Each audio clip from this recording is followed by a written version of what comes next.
Hi guys, and welcome to this tutorial. A few of you have asked for this on section B of the paper 1 language exam, the descriptive or narrative writing question. First things first with this, I think this is one of the nicest areas of the exam because ultimately you've been writing stories and doing descriptions your whole school career. So this is much more in a comfort zone than other elements of the exam. And you know what I would be saying as well is this 45 minutes, really use it because it's worth half the marks on the paper. So some of my students I know, they Section A takes them ages, they leave themselves 25 minutes, and it's really not a good thing to do that because you're sacrificing loads of marks. Okay, so you're always going to get the choice of 2 tasks, and it's going to be descriptive or narrative, but you could get 2 descriptive, you could get 2 narrative, you could get one of each. The picture may be requiring you to describe, or it may be the prompt for narrative writing. The thing that I think is important on this and why I really focus on descriptive writing is that all narratives, all stories have elements of description.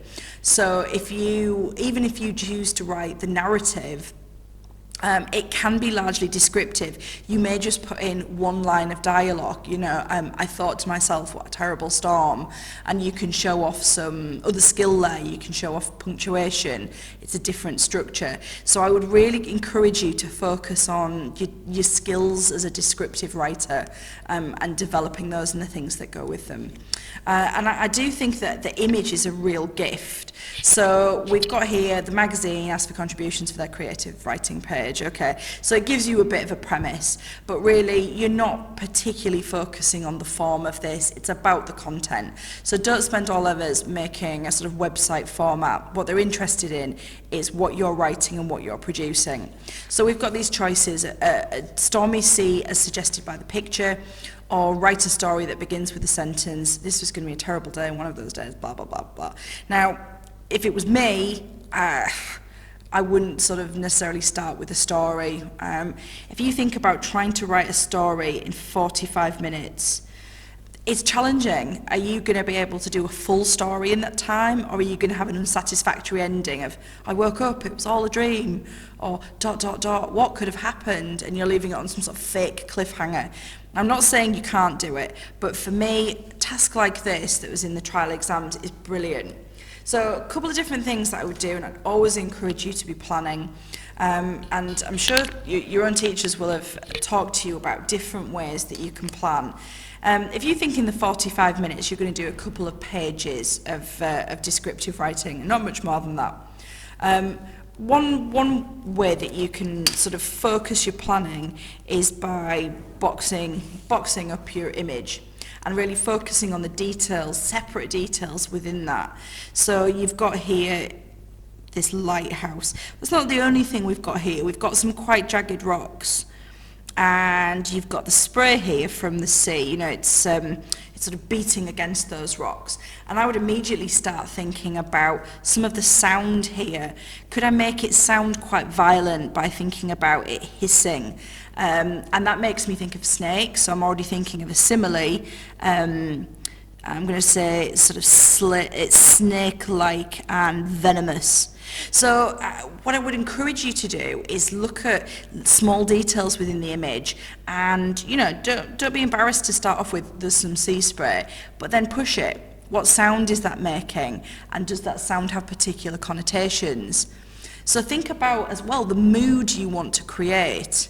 This is quite a violent storm, so I would be focusing on really intense imagery. And the lighthouse, well, I'm going to think about how vulnerable it is, and I'm thinking about how isolated it is. So my planning may not be writing down it, and probably shouldn't be writing down paragraph 1, paragraph 2, paragraph 3, although it could be, if that works for you. But I'd be more interested in planning for vocabulary and imagery and things that are going to be exciting to read. So you could do that box by box. You could equally think about somewhere that you want to focus in on. I'd really encourage you to, with your descriptive writing, to zoom in and to zoom out. The reason why is this shows you've got a sense of perspective. You are almost thinking about yourself as a human camera. What can you see if you zoom in? What about zooming back out and getting the big picture?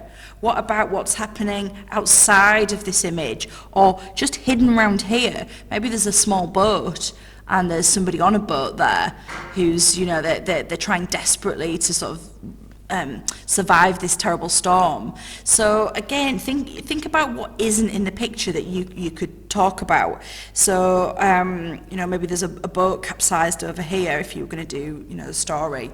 So there's lots of different things you can do. So in terms of perspective, you might think, right, well, I'm going to start by zooming in on this lighthouse, and then I'm going to widen my perspective into the rocks around it that are wet and slippery and covered by the spray.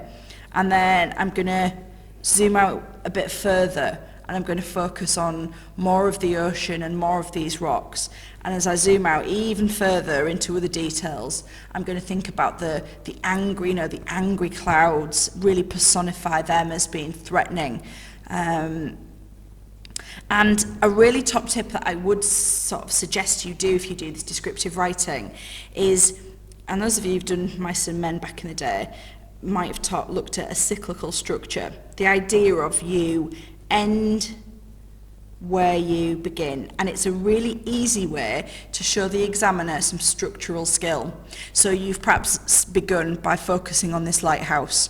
You've zoomed out in your perspective, but then right back at the end in your last paragraph you go back.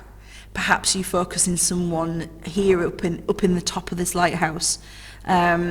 And you show that you've kind of gone full circle. So ending where you begin is a great structural technique.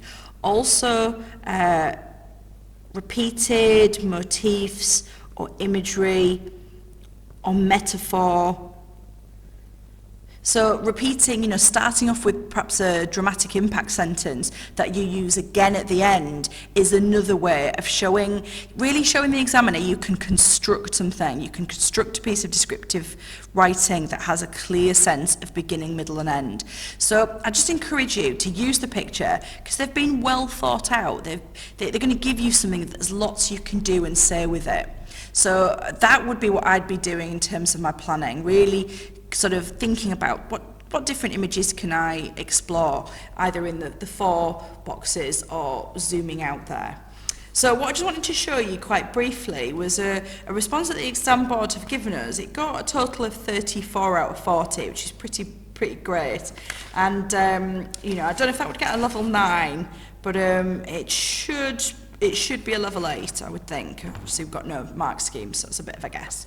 And you can see that this student had put, strips of white, wrestled with the grey, yearning for the chance to glide across the sky.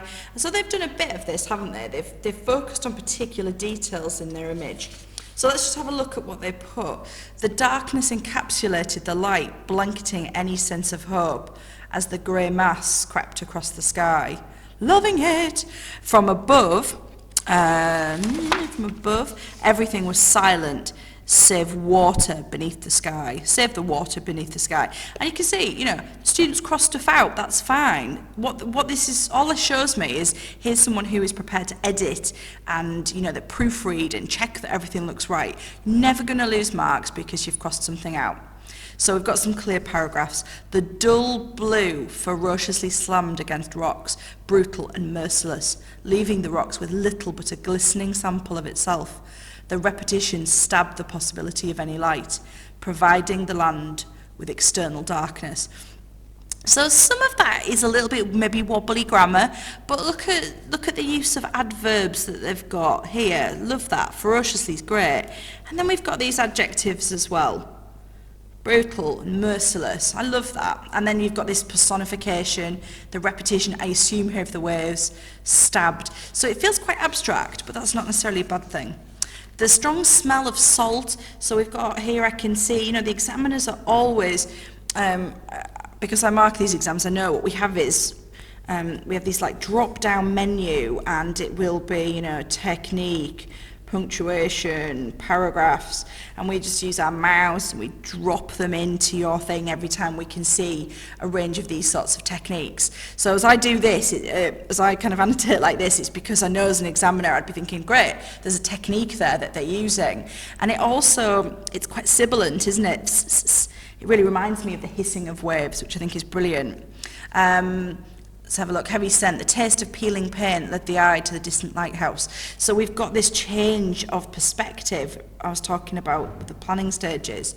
A star in the gloomy sky. The students used a metaphor. Prominent and tall, the white structure seemed to look down at the wild sea in disgust and embarrassment, like a parent and a delinquent child. I love that simile. Get a real tone, don't you, in an atmosphere. You can just visualise it. And some of this vocab is brilliant. Prominent's a great word to use. And we've obviously got personification. So if I just look at that one paragraph, this student's showing me loads of skill and loads of descriptive writing strengths that they have. Disobediently, because obviously we're not just looking at the vocabulary, we're looking at the kinds of structures you can use. So basically what that means is, can you do a range of sentence types? And an effective way of doing that is to start with an adverb. Just works really well. Make sure you put the comma there. Disobediently, the sea followed the orders of the wind and danced erratically to its tune. Splashing and hurling, spraying and swirling. Lovely list of verbs there, which is just so impressive. And again, this personification that's been developed actually from the last paragraph. The wind swept across the sea with a strength and speed that could tear the sky like a discarded tissue. Brill, brill, brill, brill, brill. So in terms of descriptive writing, this is exactly what your teacher and examiners are looking for. Lovely, lovely original and creative vocabulary choices. Techniques, things like simile, personification, metaphor, alliteration, where you're trying to sort of create sound effects, varying sentence structures and using accurate punctuation and paragraphs. And also just this ability to use the senses to create tone and mood is really impressive. And definitely this sense of perspective shifting, moving from one area to the next, led the eye to the distant lighthouse, a star in the gloomy sky. I love this, and I'd be super, super proud of any of my students who would write something as great as this. So yeah, 34 out of 40. We'll have to wait and see what mark schemes suggest. But you know, I think we can certainly guarantee that this would be a level 8 and a piece of work you could be really, really proud of. Okay, thanks for listening.